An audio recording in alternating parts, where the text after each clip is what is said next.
Нийслэлийн утааны 20%-ийг машины яндангаас гарах утаа эзэлж байгаа учраас дизель түлшээр явагч автомашинуудыг утаа шүүгчгүйгээр замын хөдөлгөөнд оролцуулахгүй гэдэг ерөнхий сайдын шийдвэр эх жилийн 5 дугаар сард хэрэгжиж эхлэхээр болсон. Тэгвэл нийслэлийн тээврийн газар нийтийн тээврийн 900 гаруй автобусныхаа 24-т нь л JICA олон улсын байгууллагын буцалтгүй тусламжаар утаа шүүгч суурилуулсан бол үлдсэнийг нь хэрхэх талаар ямар нэг ажил хийгдэг байна. Эх жилийн 5 сард утаа шүүгчгүй бол замын хөдөлгөөнд оруулахгүй шүү. Эртнээс бэлдээрэй гэсэн ерөнхий сайдын үг одоогоор төрийн албанд ажил болж эхлэх байна.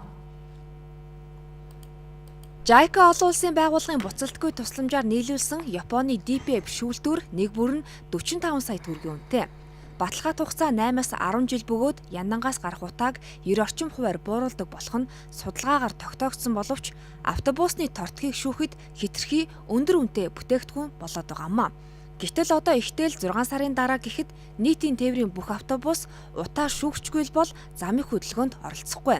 Харин нийслэлийн тээврийн газар өнгөрсөн хугацаанд Япон солонгосын утаа шүүгчийг туршснаас өөр ажил хийгээгүй байна.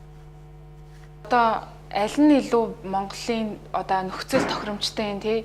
Одоо Монголын яг утаа ялгарч байгаа нь болохоор одоо гадаадын орнуудынхаас хамаагүй илүү өндөр хувьтай байдаг.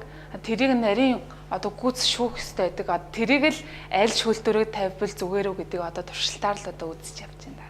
Одоогоор яг тэрнтэй хийсэн ажлууд нь туршилтаас өөр юм байна. Японы Макоби үйлдвэрийн DPF шүүлтүүр 45 сая төгрөгийн өртөгтэй бол Солонгос улсаас мөн л буцалтгүй тусламжаар нэг автобус нь тавьсан шүүлтүүр хэдэн төгрөгийн өртөгтэй болох нь одоогоор тодорхойгүй гэдэг тайлбарыг бидэнд өгч байна. Тим хэмжээний мөнгөөр автобусанд утаа шүүгч тавихтаа тулбал автобус компаниуд дампуурлаа зарлаж болзошгүй. Эсбөгөөс эх жилийн 5 сард утаа шүүгч суурилуулсан 24 автобус, дээр нь байгалийн хийгээр ажилдаг 53, мөн тооны троллейбус, 2019 он гэхэд шинжлэгдэх 100 хүрэхгүй автобус гээд 200 гаруйхан автобус нийтийн тээвэрт үйлчилж мэдхээр байна.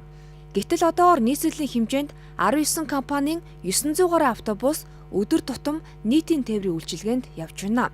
Ерөнхий сайд шийдвэр гаргаснаас хойш бүтэн 6 сар өнгөрсөн ч нийслэлийн тээврийн газар автобуснуудад тохирох шүүлтүүрээс сонгоогүй энэ оныг дуусгах бололтой.